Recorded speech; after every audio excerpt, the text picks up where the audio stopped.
Well, it's nice to see you all. No, I appreciate the opportunity to just catch up. I'm always curious what people are interested in hearing about. There's a lot of things going on. So I'll just start off with a couple opening points because they might be on the top of your mind. So obviously, as I've been saying, we've been following all of the comings and goings from the federal government, certainly keeping a good eye on potential cuts. I think there's still a lot of chaos and confusion. Where I'll be focusing is making sure, as soon as we know details, how they could affect Oregonians and making sure people understand what potential cuts could be coming our way. Right now, based on the analysis out of my office, we are at present looking at up to $450 million in federal funds continue to be inaccessible despite court orders. So to recall, we've had some issues with some of the platforms where we apply for reimbursement from the federal government. So up to $450 million is currently inaccessible. I'll give you one specific example. We are been waiting on some FEMA grants to support counties' emergency response, about $24 million of that. We aren't able to tap into that and get that out to counties. So that's like one example of the confusion that's coming out of DC that impacts our communities today. Those FEMA dollars cannot get into the hands of our local emergency managers. We have state agency staff who will be traveling to DC. Many oftentimes are in their networks of the different agency networks that they have, but they'll be going to DC to communicate what our position is on those federal cuts, certainly working with our congressional delegation when we have specifics. I think the hardest thing here is getting those specifics. Certainly when portals and reimbursement processes aren't working, we have those hard numbers, but in terms of proactive cuts, still an open question mark. And then the Attorney General has my full support. As you can see, when we have more detail, he is joining other Attorney Generals to go to the courts and say, this is not appropriate. These are congressional actions that have to take place first. So we'll continue to push back with the help of the AG. Floods, I think you've all seen what's been happening in Southern Oregon because of excessive rain, and now I frankly will say I'm a little worried about the increase in the temperatures, and we have snow melt, so we're watching that as well in Southern Oregon. For the impacted counties that I declared an emergency for, we are in the process of helping them do damage assessment to understand what is the level of damage from the flooding, and then of course the counties themselves are very heavily involved in cleanup, any kind of repair. Hopefully we won't see any additional flooding from snow melt, but it is out there. I wanted to share one particular story that I think really amplifies and exemplifies how Oregonians are having each other's backs in these types of crises. If you were following what was happening in Burns and Harney County, there was a potential levee failure, but there was also flooding. We had a story that said, we heard from Harney County folks that there's a Little League baseball team in Burns. Apparently they're called the Crawdads. And they went door to door to make sure their neighbors would have sandbags. So that is the level of what's happening at the local level, people standing up for their neighbors. So I just want folks in Southern Oregon to know that we're aware of the damage. We're doing everything we can to be supportive. We'll continue to pursue federal dollars as well, what we can do locally, but it had significant impact in quite a few communities. Lastly, I know there's been a lot of coverage in the last week about the situation at the Oregon Youth Authority. First and foremost, the safety of the youth who are in OIA facilities is my top priority. The investigations have been very revealing, and I will say I have been appalled by what we have learned about the way complaints have not been processed or dealt with, and now we have a significant backlog. I know that the acting director, Director McClellan, might have just been this morning, was presenting on the plan that we have put together with her to make sure there's additional oversight and accountability and follow-up and what we're going to have to do to get through the backlog. I've already spoken with budget leaders that will have a small financial ask to help with some of limited duration staff to help with the backlog in the number of investigations that have not even been dealt with or incomplete or are still in process. it's really important to me that we get through the backlog, make sure we put better systems in place. We're looking at bringing on a youth advocate in my office to make sure families and residents of OIA facilities have a place to go to register their concerns. This is going to take some time, and we're going to get it fixed, and we have to make sure our facilities are safe for the youth who are there. And with that, let's see, what kind of questions do you have for me? When I call on you, got to wait for Lucas to give you that comically large mic so people virtually can hear. Go ahead. Governor, just real quick before I ask a question, can you guys give us the breakdown of the $450 million in federal money that's being sort of withheld? You know, not off the top of my head, but we'll get, how about some categories? We can get you Sure. some of that, yes. Okay, just what that actually is. Because, you know, we have billions and billions of dollars coming, you know, and so, but that 450 million, yes. So, like I said, about 24 in the FEMA, but we'll get you the categories. Yeah. Okay, that'd At be least by great. percentage, so you get an idea. Obviously, a lot of concerning things in the OIA stuff. There were at least 2 complaints, if I'm right, about sexual assault or something along those lines that weren't addressed. Do we know if the 2 people that was in regards to, or one person that those were in regards to, is still with the agency? And is the current director making these presentations publicly? I may have missed it, but I would like to know more about what this accountability plan is. You know, Joe O'Leary's gone, but what does that mean for how safe kids actually are in his absence? Yeah, we will get you whatever she has prepared in writing. So let me go to that piece first. Because I think OIA's budget is in phase 1 in Ways and Means. So this is where I think she was talking about it, flagging my team. Was that this morning? This morning? Okay. So we can get you if it's not easily accessible. Because she has looked over the whole thing and said, we need to bring in external support. We need additional staff. We certainly have to have a better tracking. So to your question about of the backlogged cases, I'm going to tell you right now, we don't have enough information to answer that question. So on the 2 particular cases, we might be able to answer that one. But just to step back a little bit, this office manages everything from low-level concerns about something in a facility to potential a complaint about something as serious as sexual abuse, right? And there is a range. And so what we need to figure out is how do we get through all of those cases as quickly as possible to figure out where the serious, you know, what are the serious levels and deal with those right away. There is an investigatory process when you have complaints as serious as that, and unfortunately they were not followed, so we can follow up on those. I will say that the other lawsuit that came out last week, which is a class action lawsuit, is from the early 2000s. They just happen to be coming out at the same time. That is a different conversation than the immediate needs in the facilities. So, Virtual question from Noticias Northwest. Tom Homan said recently on NBC he was going to deploy more agents to sanctuary cities for failing to cooperate with logistics and jail space. What can you say to the immigrant population to comfort them, since we're now seeing that even legal immigrants are losing their status? well, here in Oregon, we have laws that have been in place since the 80s that clarifies what the role of local law enforcement is and what the role of federal immigration enforcement is.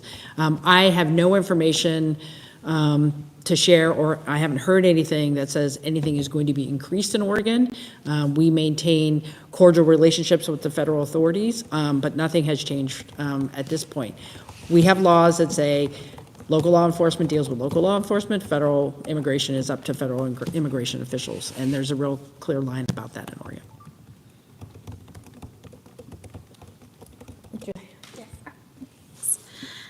Governor Ferguson up in Washington has a meeting with you for Wednesday on his calendar that he releases early.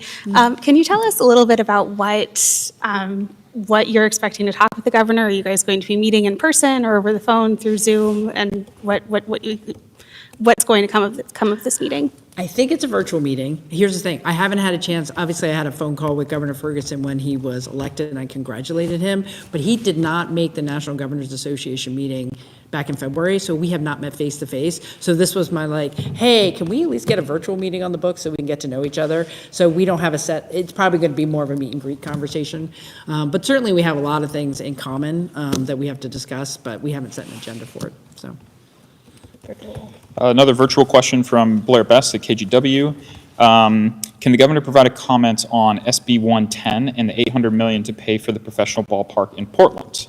Also, can you guys turn the camera so it's horizontal, not vertical? We will provide a follow-up with the a different angle. For those. Can you help me out? Senate Bill 110 is the change in the tax for the stadium? Yeah, okay. Well, you probably haven't seen this yet, but I did join the mayor and the president of the city council to have some conversations about MLB. Those were just conversations among ourselves. But I am fully supportive of what the city is trying to do. And I think we have a very unique financing tool that I can support. And I think it is a strong way to finance a stadium so we can have MLB come to Portland. Thanks. Hi, Governor. Our newsroom recently conducted a poll of Portland area residents, and about 40% of them, the respondents said they have a negative impression of you and your term so far. What do you think of that being, 2 years into your term and that being the area? Can you tell me more about the survey? What did you ask them? Yeah, we asked them specifically if they have a negative or positive impression of you. And about 40% of them said they have a negative. Okay. So Perception. 60% said they had a positive? No, there was a pretty I just tried to significant understand amount the survey. that said, I don't know. Oh, you don't know? Okay. Well, that's never good, right? So what do you make of that now that you're, more than 2 years into your term? I don't think those numbers have really substantially changed since the election. Here's what I would say. I work hard every day for folks around the state, folks in Portland. And I think with the people that I interact on particular issues, there seems to be a lot of support for the work. And I would say the priorities from my office, housing, behavioral health, mental health and addiction, and our schools, those things are very popular. And so it's going to be up to me to continue to communicate the successes we're having there. So I can't really speak to,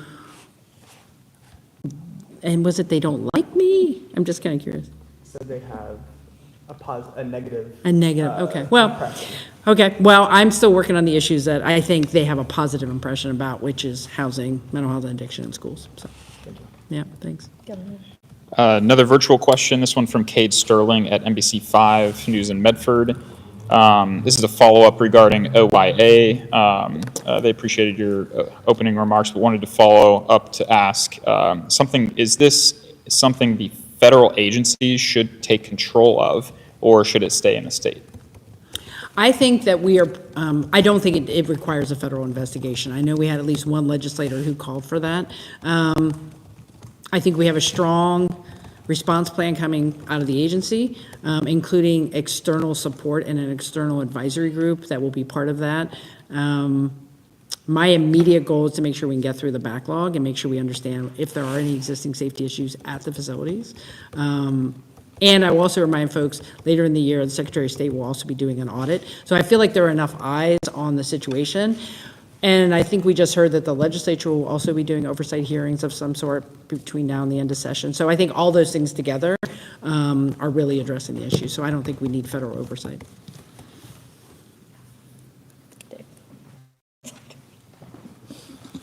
Governor, I'm a professional pessimist, I'm sorry about that. but from what I'm reading about the economy and what's going to happen with small businesses, the roll-down effect of losing contracts and potential unemployment and stuff, it looks like Oregon and the whole world could be in for a horrible financial mess. Should the legislature and you be doing more to set aside money or be more careful at this point? I know we'll know more in May, but in the meantime. Well, I do think the actions coming out of the Trump administration are creating uncertainty, whether that's the impact on prices from tariffs or the impacts of agencies being gutted from their staff and what that means. That's a lot of uncertainty. I would like to see more clarity, stability coming out of the federal administration, and it will, I believe, have some impact on economic growth. What we're hearing currently from the chief economist is a lot of the indicators are still good, that there's still economic growth. but I think it's fragile. So I think what we can do here in Oregon is continue to invest with our state dollars in things that we know work and to provide some stability in that regard. As it relates to the budget, we have the strongest reserves we've ever had. That is a decades-long worth of prudent budgeting, and I was part of that when I was Speaker of the House, making sure money is set aside. We have strong rainy day and education reserve funds. So if, for example, there was an economic downturn, we would be able to access those dollars because those triggers are related. So you never want to see any kind of changes in the economic environment, but we are prepared if there is one. In the meantime, we should continue to invest in the things that work. I think we have to stay the course on knowing what works in housing and healthcare and education, because that is how Oregon charts its own path, even if things are crazy out of DC. Anastasia? There have been a lot of changes and uncertainty around Social Security, and there's some new identification verification requirements that are set to go into effect on the 31st. What's your message for Oregonians who are concerned about accessing their benefits, specifically those who may not have access to a computer and would be required to go in person? I'm very disappointed about the changes in the Social Security Administration. This is a essential benefit and an agency that matters to people who are very vulnerable, folks with disabilities, folks who are older, who need to have access to their benefits. My first response for Oregonians is if you are concerned or you have indicators that you can't get to the benefits that you are owed, please contact your congressional representative as soon as possible. They are best positioned to address that because it's a federal agency. I think another thing people should know is under the previous administration, there were a lot of improvements made in the Social Security Administration to make it more accessible for people, to get their benefits, to have their information dealt with in a more efficient manner. It is incredibly unfortunate that the Trump administration is taking us backwards on this. These are folks, if you're getting SSI, SSDI, Social Security, you depend on those benefits. And I would hope that there's enough uproar that the federal changes that they're contemplating are either backtracked or stopped completely, because they are going to impact Oregonians and people around the country who need those benefits. Individuals? We've just to circle back with another outlet. No TC has it. All right, I'll let you have another one, Dirk. Hey, Governor, on your PLA order, there's going to be an injunction considered very shortly, it seems. Have you granted any exemptions under that? And are you aware of any state projects moving forward under that with PLAs? Well, we're still, let's see, we just hit the deadline. Is that coming up for? Yes, the 31st. 31st of this month. There were a couple exemptions, and we can get you those if you're interested in what those are. Yeah, okay. Following the exemption process in the executive order. And what was your other question? They were small ones, yeah, but there were some. Any moving forward that actually have the PLAs? I mean, has anyone proactively moved forward? Maybe said, I don't want the exemption. I want to engage in this process. Not at the moment. I think it's been mostly things that are in the pipeline. But here's what I will say about the PLA executive order. I believe it sets some very clear guidelines, so when projects are up for consideration going forward, it'll be very clear what the process is to take up a PLA, but I don't have any specifics about, mostly it's been the conversation from folks who want to stop it, but. I'm basically just trying, if there's an injunction filed or ordered, I'm just curious if that stops any process that's underway. That's part of the reason why I'm asking. Well, I think anytime you have an injunction and slows things down, that affects, construction windows, it affects all kinds of things. But until we know what the court's going to order, it's a little hard to comment. So. Do you have a? Noticias Northwest asks, several news outlets have reported that the Trump administration is nearing a data sharing agreement with the IRS of the almost 100,000 undocumented suspected to be in Oregon. How much money do they generate to our state economy? And we saw the National Guard will be deploying to the border. Does the state have the power to block this request? Okay. So on the IRS, I don't have any information on that, so I can't comment on that. Other than to say folks who are in Oregon, who are, who don't have citizenship status do pay taxes. So just want to put that out there. The other one was National Guard. Yes. At this point, I'm not aware of any new deployments for the National Guard to the border.